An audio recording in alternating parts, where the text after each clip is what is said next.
Sharon Rocher says her Fernley neighborhood has changed in recent years. People were once comfortable enough to leave doors and windows unlocked, but she says that's no longer the case. Theft. You don't dare leave your back door open. Kids come over the fences. Things disappear. Sharon says she's still shaken after last month's murders that occurred just up the street from her. Once I moved out of the Bay Area, I never locked a door. I was never frightened. And now, guess what? My door gets locked. A few blocks away, neighbors told me some folks are still on edge. For good cause. These things never happened before. But law enforcement and the city of Fernley hope to change that. They want residents to feel safe in their own community. That's why a new Neighborhood Watch program is on the way. If we can get Neighborhood Watch up and running in the different areas of Fernley, people will get to know their neighbors better. They'll learn more about their community. The Lyon County Sheriff's Office urges neighbors to look out for each other.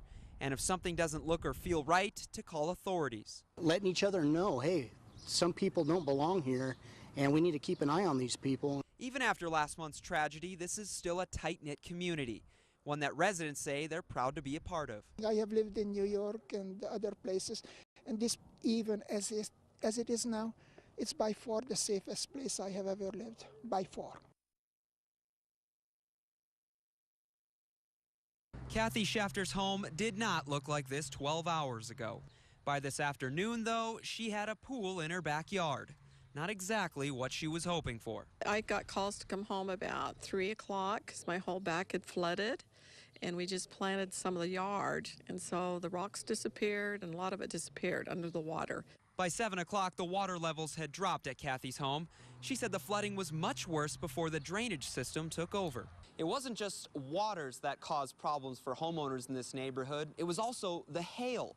Take a look. You can see how hard it hit the side of this home. It actually chipped paint right off the building. Kathy's next-door neighbor told us this area hasn't had any flooding problems in the past. This has been the oddity they have out there. It's usually pretty dry. Nearby, Pyramid Highway also flooded. Vehicles slowly made their way through the area all afternoon as water covered the roadways. You got to roll with the punches. That's about it. You know, we love where we live. Other areas of town dealt with similar issues. Portofino Drive off USA Parkway was shut down. Authorities say 2 inches of rain fell in just a half hour, spilling debris onto the streets. It's pretty much rocks and debris and wood and you name it all over the road.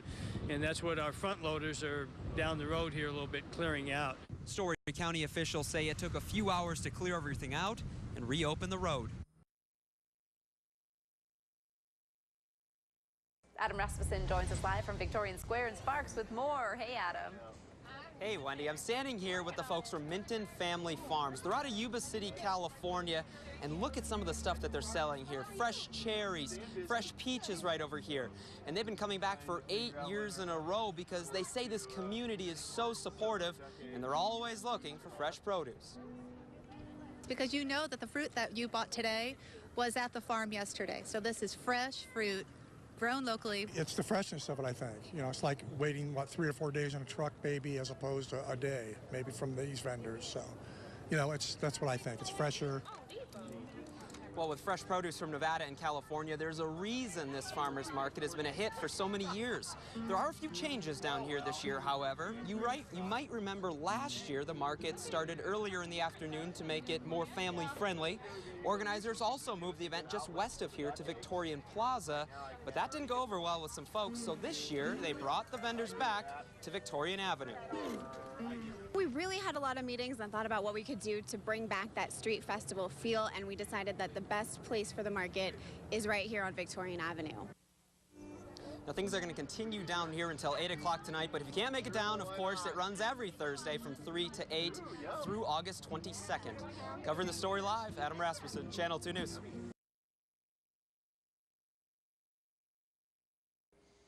Welcome to the Republic of Molossia. Molossia is a micronation, which is a small self-declared nation. With a few steps into the driveway, we left the United States and entered something, well, pretty unusual. Our tour guide is Kevin Baugh. He's the president of Molossia, and this is his country. And like any dictator, he has rules. Thankfully, we left our tobacco and catfish at home, because those are just a few of the items prohibited here. Onions are awful, and anything from Texas, except for Kelly Clarkson, that's fine. And walruses are definitely banned. As you can see, Kevin and his wife Adrian don't take this whole micronation thing too seriously. I mean, we want to have fun with the idea of just having our own country. Molossia is not an actual country per se, more of a state of mind. The borders are really just his property lines. There's a fence over here. You could say, well, that's just a fence between his property and somebody else's. But to us, that's the frontier between Molossia and the United States. 5 people live here year-round. However, Molossia's population is 26. It's pretty much all family, and it does include our dogs.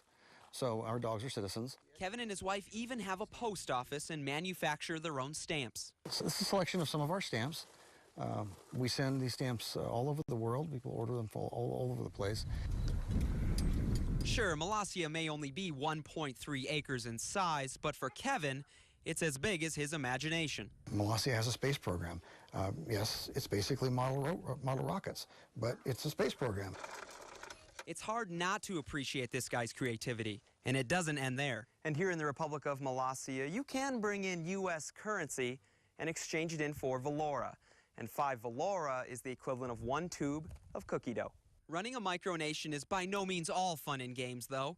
Kevin has invested thousands of dollars and countless hours into his giant hobby. We wanted to have people see something when they come to our country that looks like a country. Molossia started as a small project 36 years ago. Kevin says he never thought it would grow into something this big.